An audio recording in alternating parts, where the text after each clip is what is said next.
Welcome back in. It's the Lions247 Podcast. Happy to have you with us once again. My fantastic teammates from Lions247.com will be joining us over the course of this episode. We'll begin with Tyler Calvaruso, our recruiting insider, break down Pennsylvania recruiting landscape in the 2024 class. We're not going to go through 30, 40 names, but Tyler has a few he wants to spotlight in this conversation. They've already got a couple committed to this class as Penn State has relied on homegrown talent to build out its early portion of the 2024 class. And then we'll look at the linebacker situation for Penn State entering the 2024 cycle. Not entering, but as we really fully shift focus to that. They've been at it with several linebackers for a while now. Who are the names to know? A bunch of top 24/7 prospects in the mix after Penn State signed 3 blue-chip linebackers in their 2023 recruiting class. And a little bit later, you'll hear from Daniel Gallen. He'll be back on board. We'll break down some winter workouts, developments. We've got some top performers thanks to the coaching staff at Penn State putting that out over the last couple of weeks. We'll break down position by position, look at who's lighting things up early on in these winter workouts, about a month out of spring practices. And we'll finish off with some basketball conversation, including a look at a recruit, in fact, a Penn State signee that Daniel Gallen was able to go out and see in some high school matchup very recently. But first things first, recruiting trail. And here he is, Tyler Calvaruso. And as I just laid out, we've got a couple different things we're excited to kind of sink our teeth into on this episode. We'll finish up this segment with a couple recent offers and try to make sense of those. But as I said, putting the spotlight on the state of Pennsylvania, it's been pretty good to Penn State lately, Tyler Calvaruso. Each of the last couple of years, 6 of the top 10 prospects in Pennsylvania's composite rankings signed with Penn State. It was 4 of the top 6 in the 2023 class. That included number 1, Jamonte Williams. They've signed the number 1 prospect out of Pennsylvania in each of the last 2 cycles. Last year, of course, Nick Singleton came onto the scene. All he did was win Big Ten Freshman of the Year. He was one of 8 top 14 prospects in the state of Pennsylvania last year who ultimately signed with the Nittany Lions. He burned his red shirt. So did Abdul Carter. So did offensive lineman Drew Shelton. With all that laid out and the history established a little bit, Tyler Calvaruso, turning the page toward 2024, where are we looking? It's a pretty good group again in the state, and it's a point of emphasis for Penn State. You want to keep the best in Pennsylvania. You want to keep them home. That's a big point of emphasis for James Franklin and his coaching staff, and they're in a pretty good spot with a lot of the top in-state kids. I mean, we've already seen it come to fruition in 2024 with Cooper Cousins and Anthony Speckett deciding to join the fold, but there are a lot of guys on their board who are Pennsylvania natives. They're high on the board, and they're also high on Penn State. Might be a little bit harder for the staff to sign the number 1 prospect in Pennsylvania this year, but we'll get into that. There's still a long way to go. Yeah, we got a few names to cover, and one of those is Quentin Martin, who's the number 1 player in Pennsylvania per these rankings, and out of Bell Vernon and the southwest portion of the state of Pennsylvania.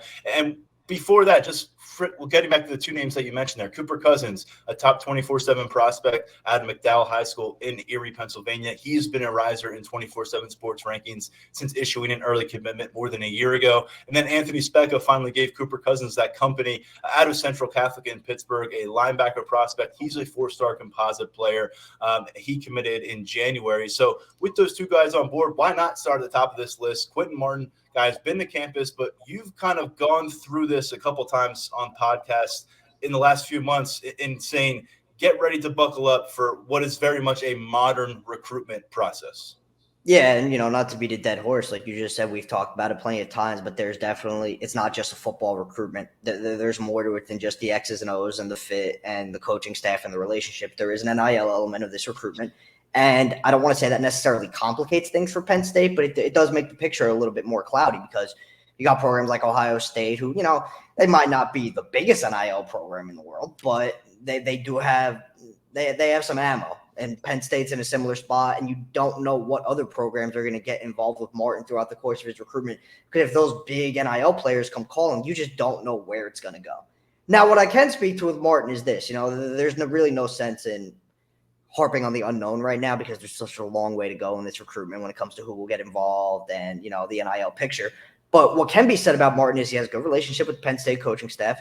He's tight with Anthony Speckett, which I think is important because, look, at the end of the day, we can talk about the business aspect of this all we want, but Quentin Martin's still a 17-year-old kid. He wants to play with his friends. That's part of this equation. And I think having Speckett on board is a pretty big deal because they're close, and he's in his ear about Penn State, so that's a plus for the Nittany Lions. And he's been to campus.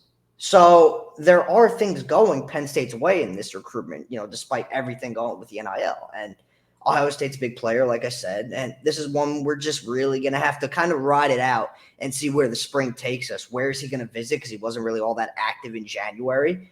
What campuses is he going to wind up on? And when it comes down to it, where does he wind up scheduling official visits? So there's a lot going on in this recruitment. It's still really early, but it's also not early at the same time. Before we know if the spring's going to be here, he's going to have some visits laid out, and I assume Penn State will be one of them. I assume he's going to get back on campus in the spring, but we'll see. The staff's pushing, man. There's no doubt about it who one of the top dogs on their board is. Quentin Martin's up there. Yeah, we're 2 months away from official visits taking over the narrative for the 2024 recruiting class. And from there, it just seems to speed up toward that early signing period on an annual basis. With Martin, though, I mean, the sales pitch is in your back pocket if you're Penn State and you want to lock him in as your running back of the future from the state of Pennsylvania. You look what Nick Singleton was able to accomplish. And, oh, by the way, Nick Singleton, before he got to campus, a big part of the reason he ended up in Happy Valley was what guys like Miles Sanders, Journey Brown, Saquon Barkley were able to accomplish in a Nittany Lions uniform after being very successful running backs at the high school level in the state of Pennsylvania. Moving down the list a bit here, and again, we're not just going to go through a top 20. These are names that Tyler specifically wanted to bring to the table for this episode, and I know a name that's been at the forefront for you a while in the 2024 cycle, a guy that impressed each of us when we saw him in camp action on campus last summer. Kevin Haywood, a 4-star composite prospect, listed 6'7", 290 pounds out of Archbishop Wood.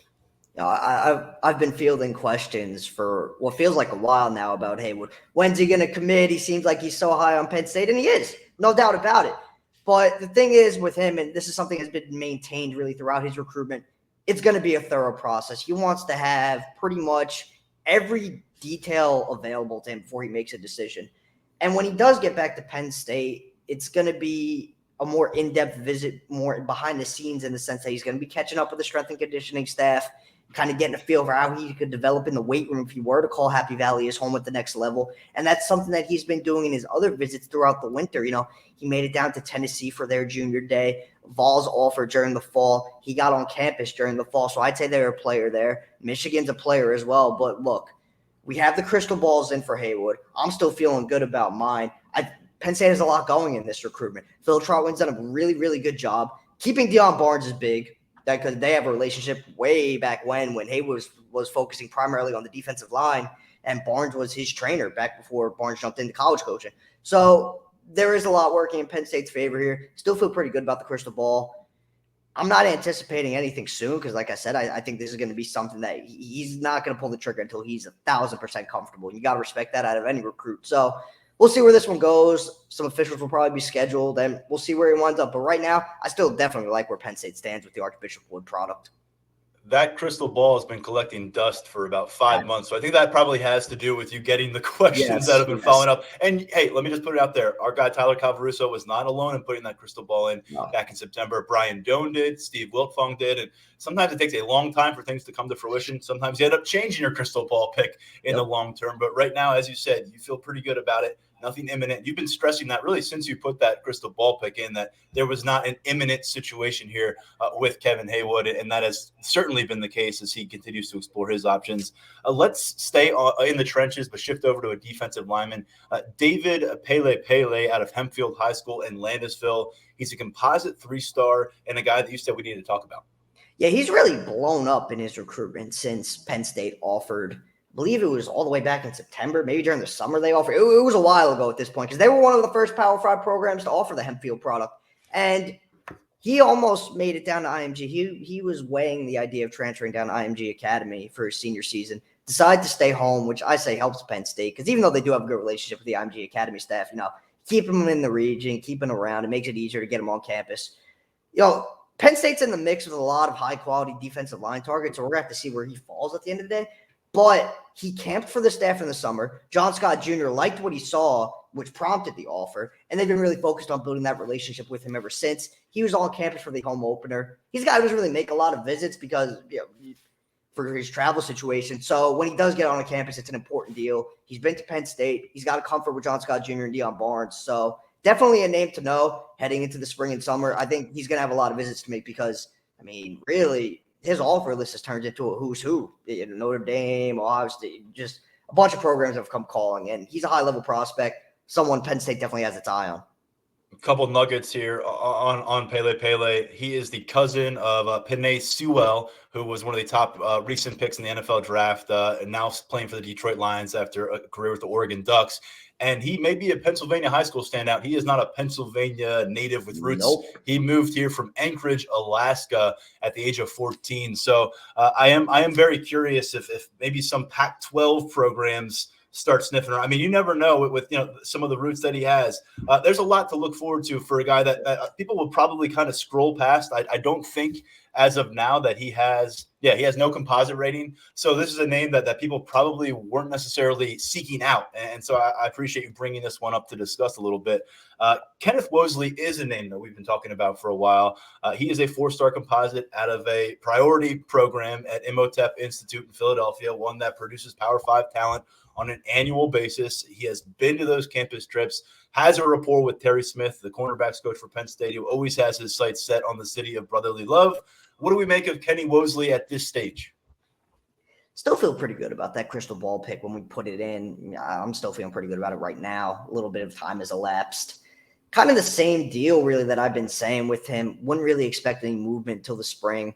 Michigan's definitely a player there. I know he likes the staff, and he's got his Imhotep teammate, Samaj Bridgman, 4-star linebacker from the 2023 class. He's a Wolverine signee, so he's been flashing the M's at practice. Saw a video of that on Twitter. So Wolverines are definitely in that mix, but like where Penn State is at, got a good relationship with the staff, really likes the idea of his fit in Manny Diaz's defense, and really just to kind of rehash the impact of his junior day visit in January, it afforded him the opportunity to get more of an idea of what Penn State has to offer off the field academically, just support and, not only improving you as a football player, but improving you as a person. That was something that he really liked. So that ultimately put Penn State in a pretty good spot. I like where the Nittany Lions are trending right now, but we'll see what visits come about in the spring again. And we're just going to have to see where he pops up, but feeling pretty good about that crystal ball as it sits. You mentioned the connection through his teammate Samaj Bridgman to Michigan, and he's signed with that program. But he also has a connection here at Penn State, Keon Wiley, who really enjoyed his freshman year. It was one of the top developmental scout team players of the season for Penn State and what he's able to do at the linebacker position. He's a guy that we're going to monitor going into spring balls, maybe a roster riser. But I can tell you, just coming off a conversation with Keon a few days ago, he really enjoyed his experience. And I have to imagine that will be reflected in any kind of conversations those two have had as former high school teammates. Another name to get to here, another guy that is unranked in terms of the composite, but that's not going to stick for long. Malachi Williams, he's a 6'4" athlete, the defending national champions of college football, just put an offer out to him. Monsignor Bonner and Drexel Hill is where you'll find Williams. It's a good thing Penn State got in early with the man. Yeah, really. He's the real deal. He's not ranked right now, but he's going to have a case to be a top 24/7 prospect sooner rather than later. So he visited Penn State in January, got on campus for a junior day. Nittany Lions really wasted no time offering after they verified his measurements and all that good stuff. James Franklin loved what he saw. The offer came straight from him, and he was really telling Williams, hey, look, you got a good opportunity to stay home now. We really want you here. But it's going to be a battle. It's definitely going to be a battle because he's got a lot of options to weigh now. You mentioned Georgia, and that's really just the tip of the iceberg. He's got a lot of high-quality Power 5 options. There's a lot to like about Williams coming off the edge. He's got some pretty good traits. It doesn't come from necessarily a traditional Pennsylvania power, but he's a really high-level prospect, man. So we'll see if he makes it back to campus in the spring. I anticipate him, making it back to Penn State, but also getting out and seeking out some of these new opportunities that he's been given because February has been a really, really busy month for him on the offer front. Let's go to another guy who does not have that rating or ranking yet. As we said, we're doing a bit of a deeper dig here on this segment. Cole Sullivan, linebacker from Central Catholic. They already got one of those on board. Could another be in play for them as they move forward? Yeah, Anthony Specca is not the only Power 5 linebacker on that roster. Sullivan, so I got the chance to watch Sullivan's tape after Penn State offered. Wasn't all that familiar with him beforehand. I'd heard the name before, but hadn't really dove into who he is as a prospect. And I like what I saw. He's athletic. I think he's a little bit more athletic than Specca. He might not be able to match him when it comes to the instincts that we rave about with Specca, but he's a pretty good prospect. And another guy whose offer list does reflect that. And another guy who, when the time comes for him to be ranked, I'm sure he'll be ranked favorably because he's a solid prospect. And with Sullivan, he goes in every day, and now he has to hear Specca with him committed, he's got the offer. So you already know Speck as a recruiter. We've laid that out pretty clearly. That's going to be another guy he's all over, and another guy I'm anticipating back on campus in the spring. Yeah, Sullivan has been generating a lot of interest. The Big Ten teams beginning to really pay a lot of attention to him. And it'll be fun to watch that defense play football this upcoming fall at Central Catholic. They've got some ballers there, at least one future Nittany Lion in the mix. Let's stick with linebacker recruiting because that is an area we talked quarterback, and I feel like you always have to lead off with quarterback when you talk about a cycle of recruiting. But now that we're going to kind of take some time over the course of several episodes, focus on some different positions for the 2024 cycle, and you wanted to go linebacker this time. I was all on board. They call this place Linebacker U for a reason, and it's always at an emphasis on the recruiting trail. They did a wondrous job last cycle signing 3 high-caliber players. Tony Rojas already off to a really hot start here on campus. Kavion Keys will be joining him and Timir Robinson in just a little while. But when we look at names in 2024, let's start with Chris Jones because we've talked about that a lot out of Mountain View High School in Stafford, Virginia. And by the way, we got 5 names to go through here. No unranked guys. These are all top 24/7 prospects. And again, going back to Jones, who's been a frequent flyer around here. Yeah, another guy we've been talking about for what feels like a long time, I would say, because you got the relationship with Kenny Sanders, with them being related. He's tossed around the idea of taking an official visit to Penn State. That's something that's pretty sure that's going to happen at some point this offseason. So he's high on Penn State's board and Penn State's high on his list. So that's a pretty good place for the Nittany Lions to be and considering the level of prospect that Jones is. Athletic backer, could do a lot of good things in the middle of your defense. Manny Diaz really likes him. So Penn State's been pushing here, going to get him back for the official. Good opportunity for the staff to maybe close. Having that relationship with Sanders is big. Obviously, it's not the end-all be-all in his recruitment because if it was, we know where he'd be by now. He's examining. He's got a lot of high-tier options, Penn State being one of them. Got a lot of options to examine, but that official visit where he's around the team and the staff for more than just a day, that's going to be a big deal for Penn State. So looking forward to see how that official plays out. I think the Nittany Lions are going to be in a good spot coming out of that. Well, a few cycles ago, Tyler, Penn State signed a linebacker out of Belleville High School in Michigan. That was Jamari Budden. He has since departed the program. He'll be elsewhere this season, but they've got another guy on the radar there, a top 24/7 linebacker at Belleville, Jeremiah Beasley. Yeah, so Beasley just recently decided to push his commitment date back, which I'd say doesn't really come as much of a surprise because he visited Penn State in January, got the offer. The Nittany Lions really jumped to the top of his list coming out of that visit. But at the same time, Michigan State's been heavily involved in that recruitment for a while, and he's got a lot of other Big Ten options out in the Midwest. So there's a lot for him to consider moving forward. And I think he's going to really take it through the spring, be patient, take all those visits, and figure out where he wants to officially visit and then come to a decision after that because he doesn't want to rush into a decision. You never want to make a call coming off a visit. And while Penn State isn't a high place on that list coming off the visit, not to the point where he's ready to pop for the Nittany Lions or anywhere, but Beasley, definitely a name to know. Penn State has a projected starter, a likely starter from Our Lady Good Counsel in Landon Tengwall on the offensive line. There's a linebacker there that a lot of people are flocking to in the 2024 class named Aaron Childs, and he was one of the premier prospects down in Maryland. Truthfully, haven't heard a ton on his recruitment lately, but the fact of the matter is he's someone who has been pretty prominent on Penn State's linebacker board for a while. He's probably got a prominent spot in the rankings, so I think his spring visit schedule will kind of tell the story of where he's at in his recruitment. Penn State's got a good relationship with that staff down there and just strong ties in that area. We know that. So that works in its favor, but not a whole lot of buzz right now, one way or the other. So I think the spring is going to be really interesting to see where he gets out and visits. All right, let's go all the way down to Picayune, Mississippi. It's a name that we addressed, I think, last week on this podcast. One of my favorites. He's very high on Penn State. We all love the film. The production was awesome last year, but all of a sudden, a lot of teams are lining up for Jamonte Waller. I think the last time we talked about Waller, we said that it was really only a matter of time before the SEC the high-level SEC. And here it is. Yeah, and here I think 20 minutes before we hopped on the air, he picked up an offer from LSU. So that just speaks to where that recruitment is headed. He's got all the SEC powers on him now. So Penn State got him on campus at, I would say, a pretty good time. So, Waller mentioned the top 3 of Penn State, Ole Miss, and South Carolina coming out of January.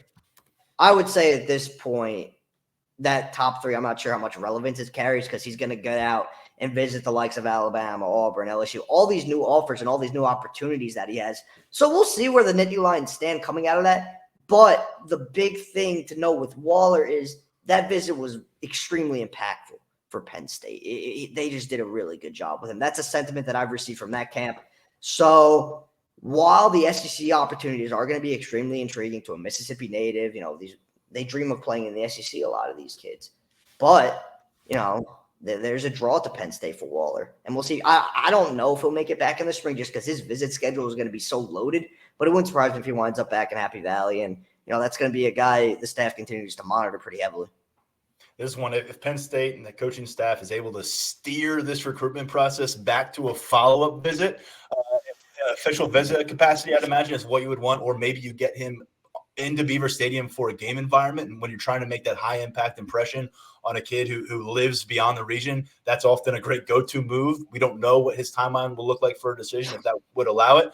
But man, it just, when they start swarming in SEC country around a kid from Mississippi, doesn't usually bode well for any team in the Big Ten. But like you said, good timing for the visit. Penn State typically seems to be out in front on a lot of guys right before it's usually a good spot to be rather than running and trying to chase like a lot of the other programs do. Let's go to one more name on this list, and a guy down in Gilman High School, another program at Baltimore that perennially produces Power 5 talent, and DeJuan Lane rounds out our list of linebackers to mention on this episode. Another guy from the DMV who has really tossed around the idea of taking an official. I think Penn State's going to get one. Penn State likes him as a Sam. So he's played a lot of safety for Gilman, but he projects as a Sam at the next level. Kind of reminds you of Dakari Nelson in that sense, even though Dakari is going to wind up sticking at safety. But Lane projects more as a true Sam at the next level. That's the position Penn State likes him for. High on the board. Probably going to get that official visit. That's something that he's told 24/7 Sports in the past. Has had good experiences with the staff. Has a good relationship with the staff. There's a comfort in Happy Valley. So Lane's not too big on interviews and his process. He kind of just goes about his business, does what he has to do, makes his visits, keeps a low profile, but he's high profile for Penn State when it comes to where he stands as a target. Yeah, he's a guy who carries the athlete label. And to your point, depending on the lens of whatever coaching staff is evaluating Lane, you could see a safety, you could see a Sam linebacker. We know where the Nittany Lions like him moving forward. And let's finish up with a couple more recent developments. Great stuff on the linebackers in the Pennsylvania recruiting landscape, but a couple new offers I wanted to address with you before we turn our attention to Daniel Gallen. 2024 New York prospect out of Iona Prep in New Rochelle, Jalen Hicks on the defensive line. You caught up with him, and it sounds like he is going to reciprocate the interest pretty heavily with the Nittany Lions. Yeah, he'll be on campus for a visit in late March. He's going to drop by and check out his spring practice. And I think Hicks is more of an under-the-radar prospect in New York. He was part of an Iona Prep defensive line that went into New Jersey and beat a really good Don Bosco team. So I think there's part of his recruitment is really just getting the tape out there and testing well and, making the rounds this spring and summer and kind of getting himself out there. Because while Iona Prep has turned out plenty of Division I players in the past, they still manage to fly under the radar to a degree. I think that's where Hicks is at right now. But John Scott Jr. is not making this offer. He doesn't like the traits. It reminds me a little bit of Tyreek Blanding, even though Hicks is more of an end than Blanding. Got early identification, like the traits, see him as a guy you could develop, get him on campus, see where things go from there. What's the personality like? Is it a fit schematically off the field as well? So when he makes it to campus in March, we'll have a follow-up with him. And they've got some history on the defensive line from New York. Adiza Isaac, Caleb Artis, Tyreek Blanding now coming on board, and another name to know here in 2024 cycle. Let's finish off by getting back to the topic that started this conversation, in-state recruiting. A 2025 offer is out to Brady OHara, tight end. Spoke with Brian Dohm. We've got a story up at Lions247.com. Penn State offers an in-state tight end. You pay attention, and naturally it's going to warrant a lot of attention from that recruit himself. Oh, yeah, no doubt about it. So this was pretty much just a matter of time because when OHara visited Penn State in January, he arrived on campus with offers from, I believe it was Wisconsin and Pitt. So he was already on that Power 5 radar. Penn State wanted to get a look at him, like what it saw, and that culminated in an offer. So I went really in-depth with OHara on his junior day experience, and he's a big X's and O's guy. He loved getting with Ty Howell, talking about tight end play, how he would fit in the offense. So that's a good little relationship that's forming. It's still really, really early for the Pittsburgh native, but like you said, whenever an in-state offer goes out, and it's a tight end specifically, that's an eye-opening offer. So I think there's going to be a high level of interest in Penn State from OHara moving forward. Another guy who I'd expect back on campus sooner rather than later. Not in any sort of rush. Like I said, his recruitment's really just getting started, but you got to like where Penn State stands early on. That I want to see how that relationship with Hal comes along, because they were able to chop it up and break down some film at a pretty that was something OHara raved about. So for that to come together before even having an offer, that's good news for the Nittany Lions. Yeah. Business is booming for Penn State in the tight end department and recruiting. It has been for several years now, and they've been able to maintain that even with a couple of transitions at the tight end coach position. Brady OHara, by the way, halfway through his high school career, listed at 6'6", 235 pounds out of North Catholic High School in Pittsburgh. Hey, Tyler, thank you so much for breaking down all this stuff with us during the past 25 minutes. Of course, folks can read all your content at Lions247.com. We appreciate you, man. Always appreciate you having me on, man. All right, let's switch gears. And as promised, my other teammate from Lions247.com, Daniel Gallen, now joins us back on the podcast. How you doing, Daniel? I'm doing well, Tyler. It's nice to be back.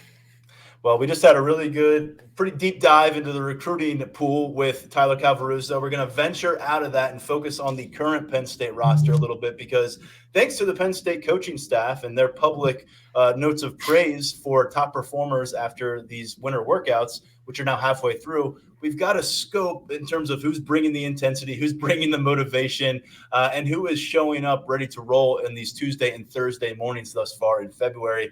4 in the books, 4 more of these winter workouts to come. Then they'll get to spring break. Then they'll get to spring practice. But let's go position by position a little bit, Daniel. You and I have been documenting it on the site. I had a bit of a summary article of sorts on Thursday afternoon about those first 4 sessions. And we'll go with the quarterback room. It took a little while to get there because the first 2 days, Mike Yurcich said, Beau Prabhua. Then he goes Drew Allar, back to Prabhua.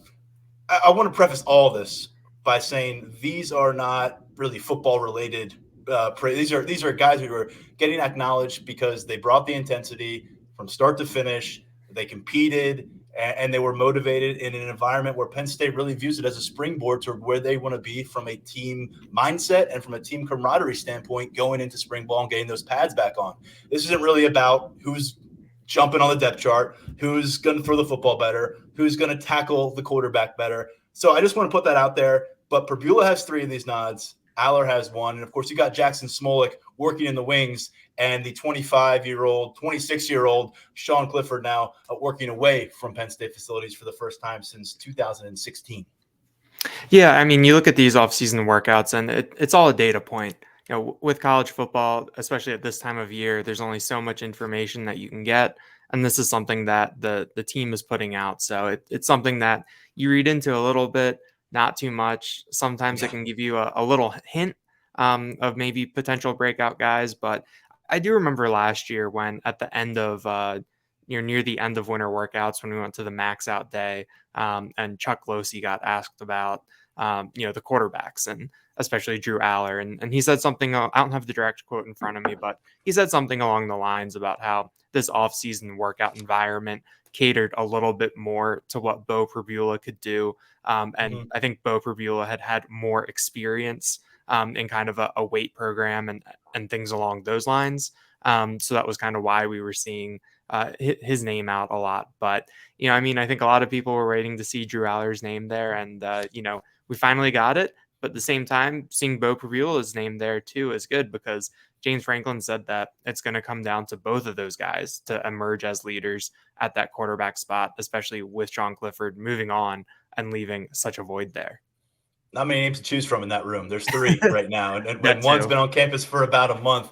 But I will say, Beau Prabhua, he is going to show up and work his ass off. We all know this, and he's a guy that we talked about during his recruitment process. I mean, with Drew Allar, it was always this guy is your prototypical passer. He's a blue chip on the rise quarterback. With Beau Prabhua, part of the conversation was he could probably play multiple positions at the Power 5 level. So a guy like that, take the football out of the equation, that lends to some strong days. And by the way, I think there's always some gamesmanship, some going on between the coaching staff and their players. There's some messages, there's some read between the line things about who they're picking, who they're not picking.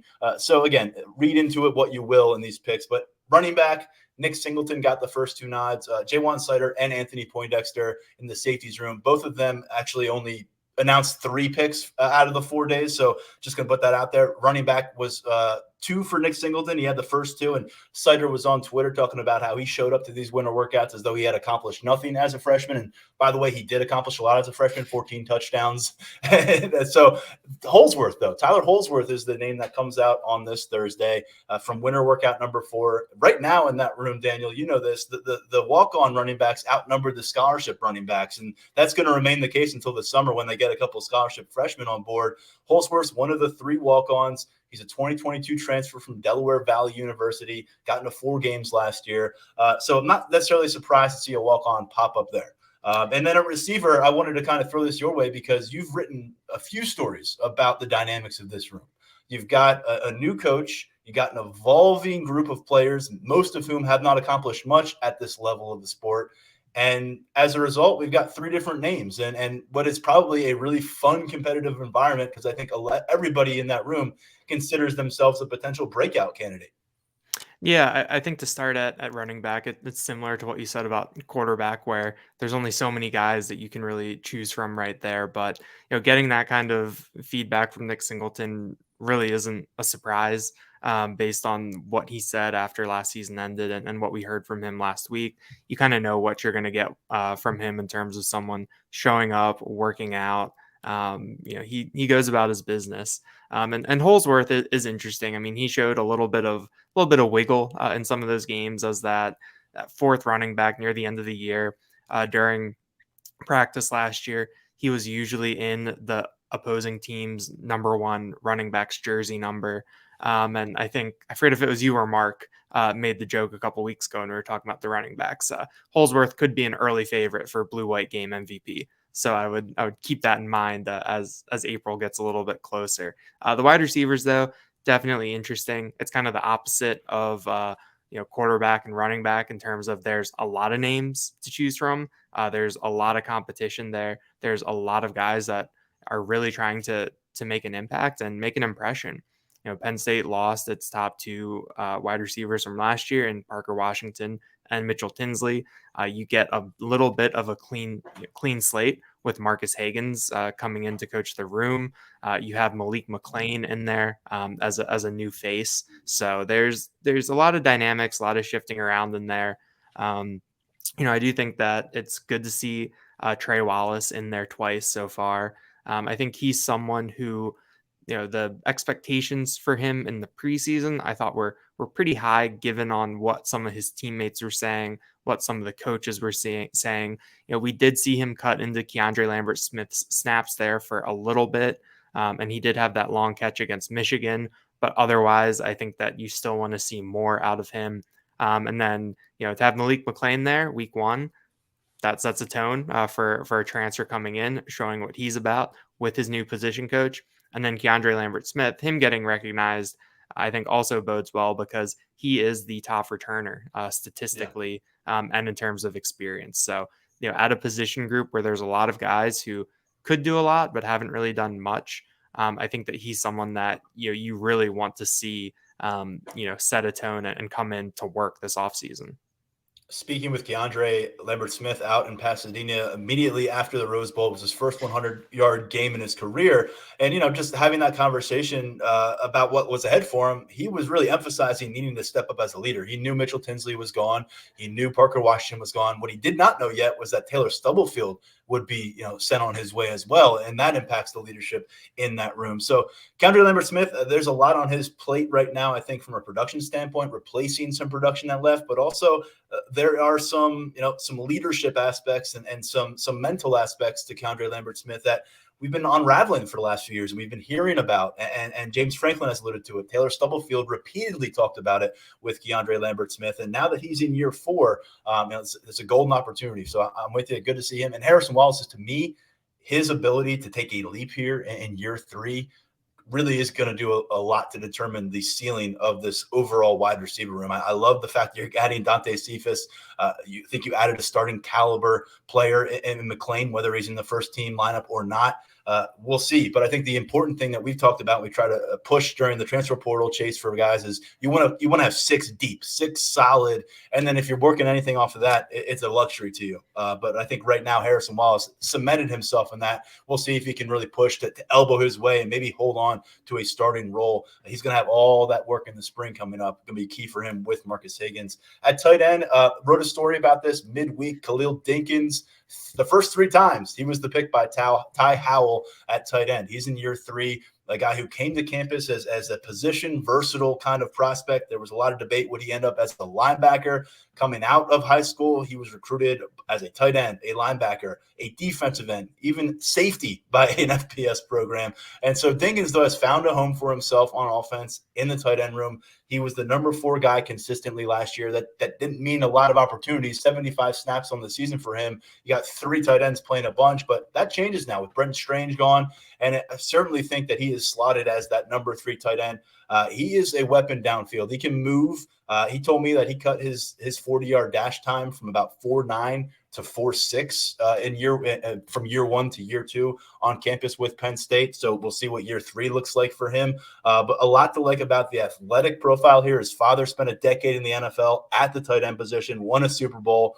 And then Jerry Cross is the name that pops up here on a Thursday. And I love to see that because Cross was tucked away for a long time last year as a true freshman. He enrolled in January, but he wasn't able to be on the field for a chunk of time last fall. He ultimately was able to work his way into a practice squad mainstay by the end of the year and through postseason work. But Cross is a guy that I think people have either kind of put on the back burner because of how awesome this 2023 class is, and he didn't do anything on the field.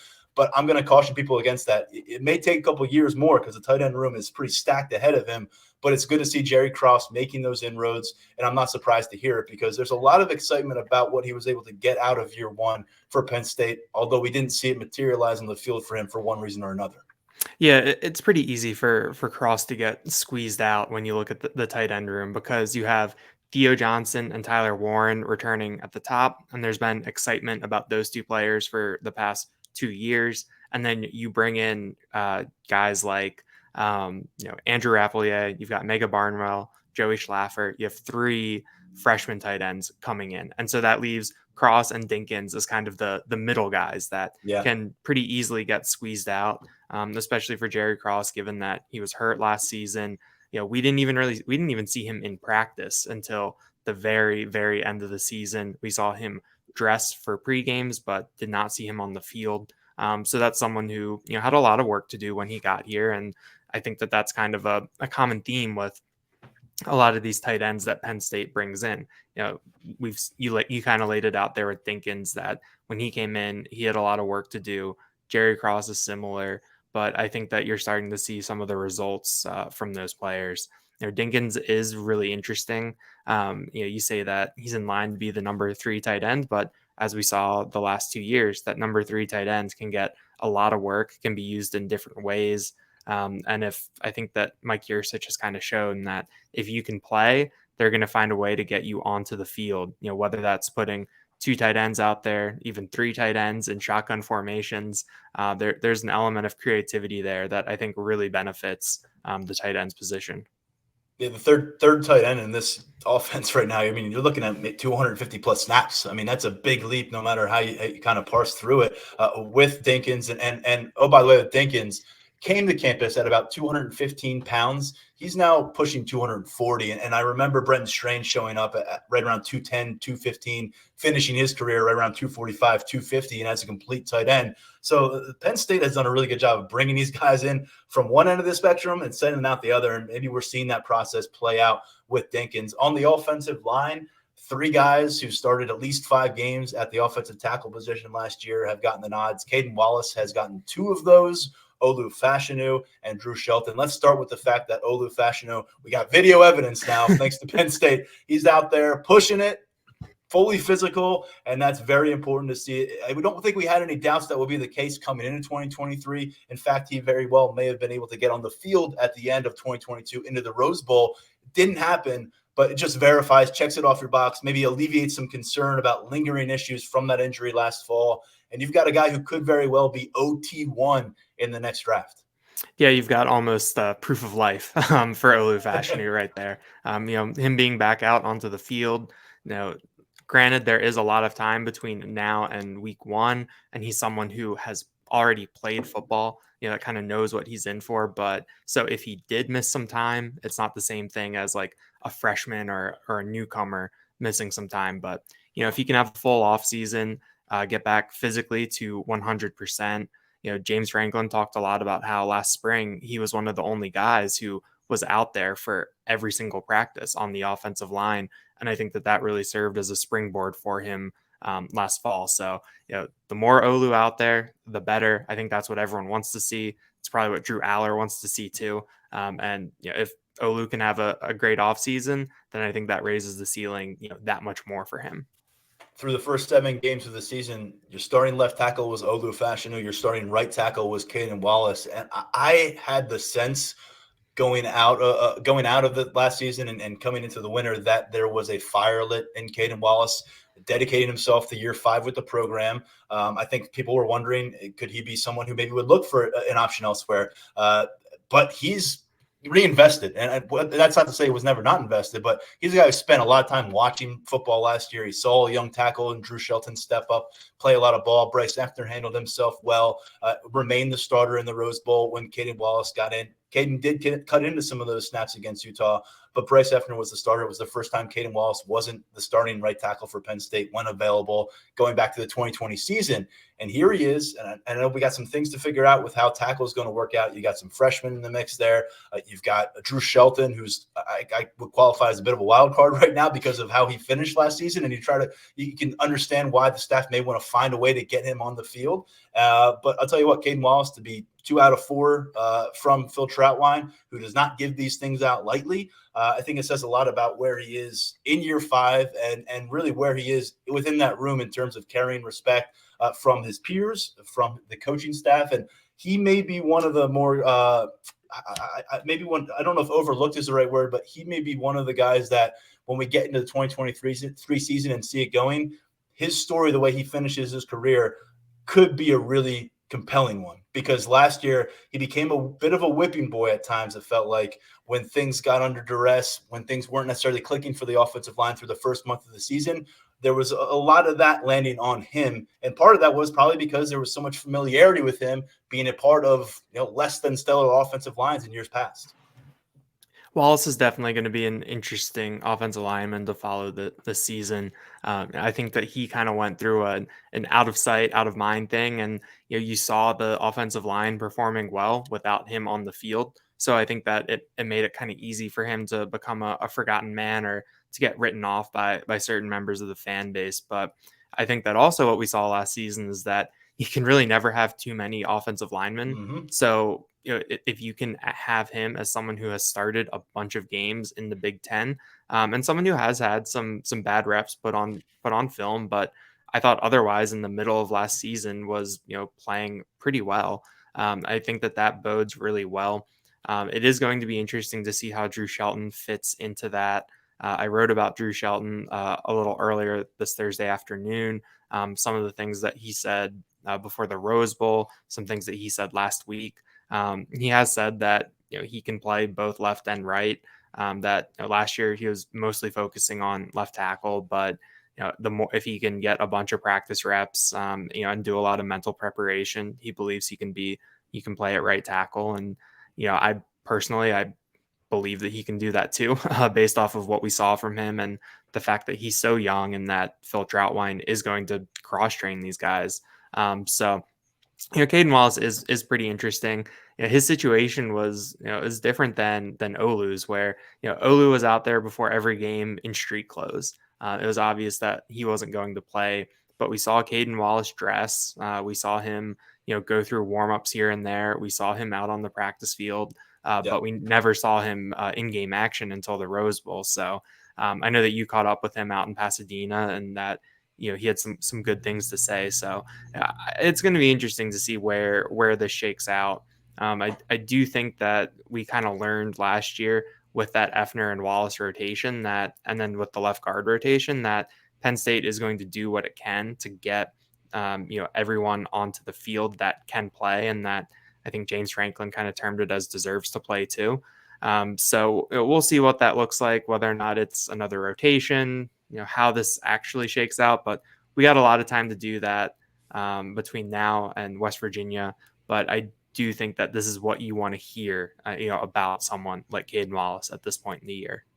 I wanted to bunch up the next two rooms in a bit of a way, because Adisa Isaac has taken 2 out of the 4 top performer shout outs from John Scott Jr. on the defensive line. And then at linebacker, Tony Rojas turned some heads. The freshman workout 1 was the pick by Manny Diaz, but 3 consecutive since then have gone to Curtis Jacobs. Those are 2 guys that when we got on our respective planes and left Southern California, came back to Central PA in January, we didn't know if we'd be covering them again, and we are. And this is a great early return, early feedback from the staff on both Jacobs and Isaac.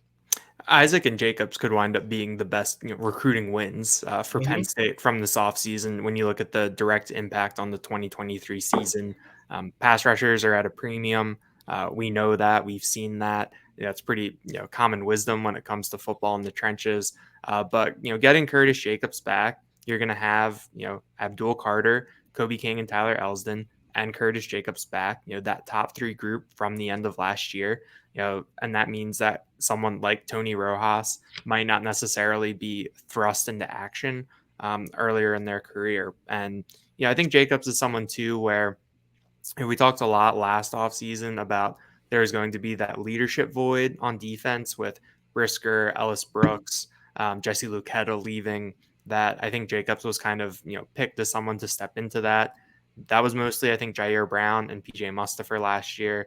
I think Jacobs probably led in his own way. But if he's setting a tone in these workouts, leading by example, I think that that's something else that you can look to as a positive right now. But we know the physical tools that he has. We know that he's a really good Sam linebacker in this defense.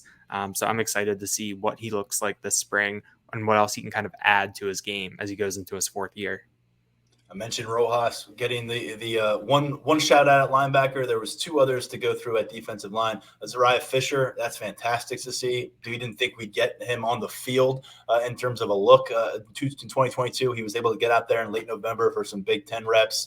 Was involved with Rose Bowl prep after suffering an injury last spring. So Zariah Fisher hit the ground running. He's kind of trying to put himself in a spot where he was coming out of last year's winter workouts. If you recall, Chuck Losey, as they were closing winter workouts in 2022, went out of his way to point to Zariah Fisher as a guy who made significant strides and was maybe set up to have that big spring. And within a couple of weeks, he was ruled out for a long-term period due to that injury. And then Amin Vanover, who was kind of quietly one of the more consistent members of Penn State's rotational approach on defense in 2022, also gets a look there from John Scott on the defensive line. Let's go to the defensive backfield now. I'm going to pair these 2 up together again, because at cornerback and at safety, the multiple picks go to guys who are in their 2nd year on campus.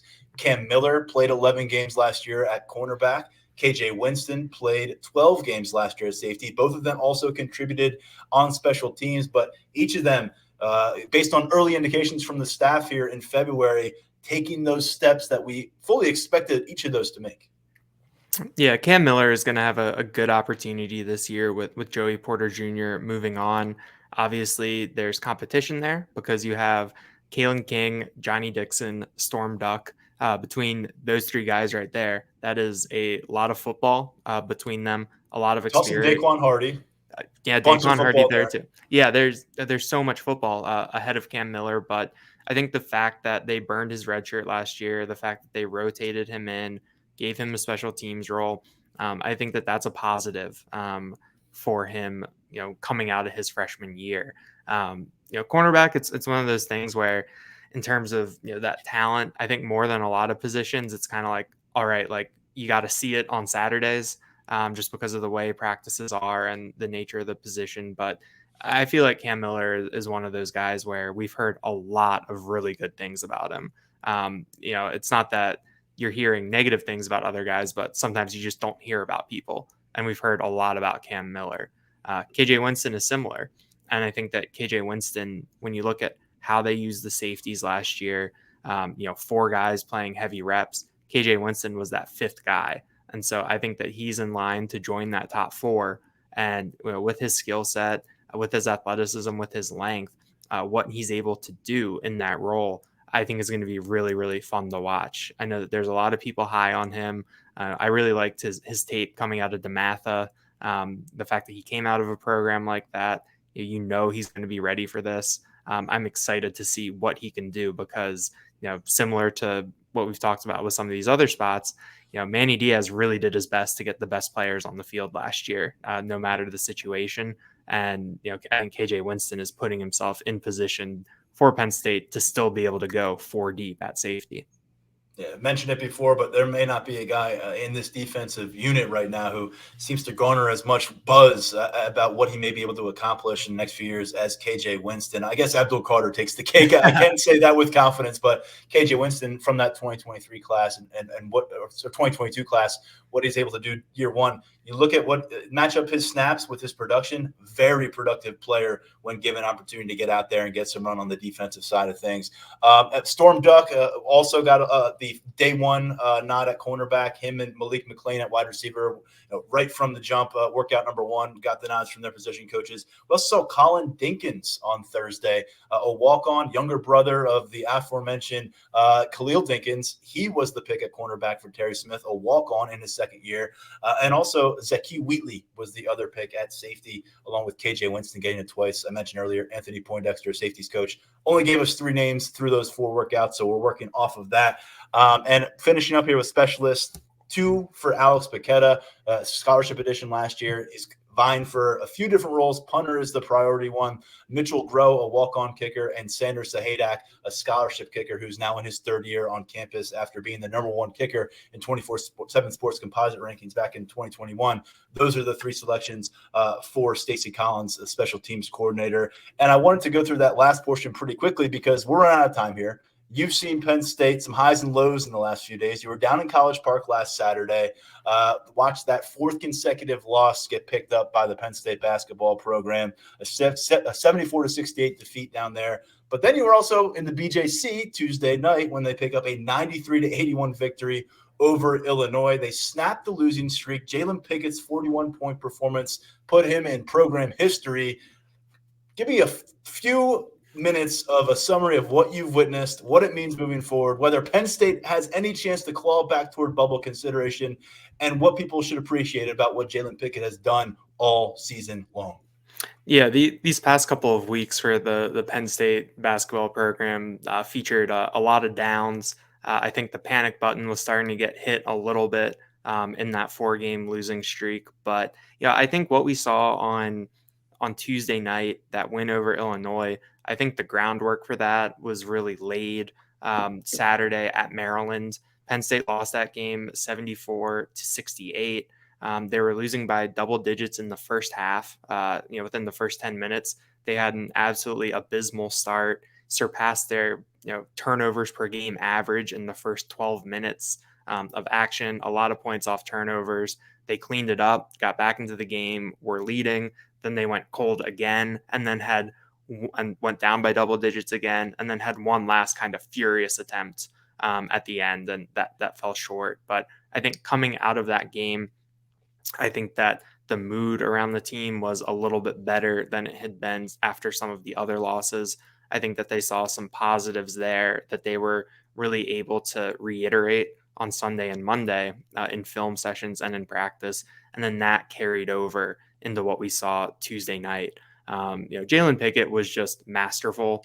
41 points on 15 of 20 shooting, 5 of 9 from 3, also had 8 assists. Just a really, he is an all around just great player. I mean, I think that, he is really, in only 2 years, he's really started to kind of, make his mark in Penn State basketball history. And he's someone that every night, he's going to show up, he's going to do a lot of things. And that's been really, really valuable for Penn State. He had 24 points at halftime, and in that first half, he was just really scoring at will at certain points. Illinois tried to do a bunch of different things to counter him. There was kind of a joke that it seemed like he scored on every single member of their team because they tried to switch everybody onto him to find something that would work, and it just didn't. So I think that him showing up, Kanye Clary, the freshman guard from Virginia, he has taken on a bigger role these past 2 games. I think seeing positives like that, gives you hope that there's still a chance. Penn State is 6-9 right now. They have 5 in the Big Ten. They have 5 games remaining. The next 2 are against Minnesota and Ohio State, 2 teams that are behind them in the standings. You have to take care of business. 9 p.m. Eastern tip at Minnesota on a Saturday night isn't necessarily the most ideal situation. They lost there last year with an 8:30 p.m. Saturday tip. But if you take care of business, you're back at 8-9 with 3 games to go and the chance to add a couple wins that boost your resume.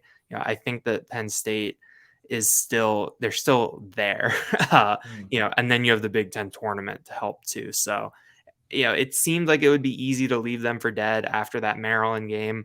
I do think that the 2 Wisconsin losses this year are the 2 that at the end of the year, if this team misses the tournament, those are the ones that you're going to look back at as the biggest missed opportunities. But they're there. They just have to take care of business, maybe get a couple bounces to go their way against Northwestern, Rutgers, and Maryland in the final 3 games of the season. But I do think that when the dust settles in Chicago and you have selection Sunday after the Big Ten tournament, I do think that Penn State will have reason to have a watch party, and a reason to, have an expectation that they could be in the field if they take care of business these next couple of weeks. Hey, it's a more optimistic outlook than I think we had on this show last Thursday. So Penn State now 15-11, 6-9 in the Big Ten. Last year, which was year 1 under Micah Shrewsbury, they finished 14-17, 7-13 against conference opponents. Daniel, appreciate you breaking down basketball. There was a little bit more we had on our list. We'll save it and stash it for the next time we get you on. Thanks, as always, for breaking down both football and basketball with us here on the Lions247 Podcast. Thanks for having me, Tyler.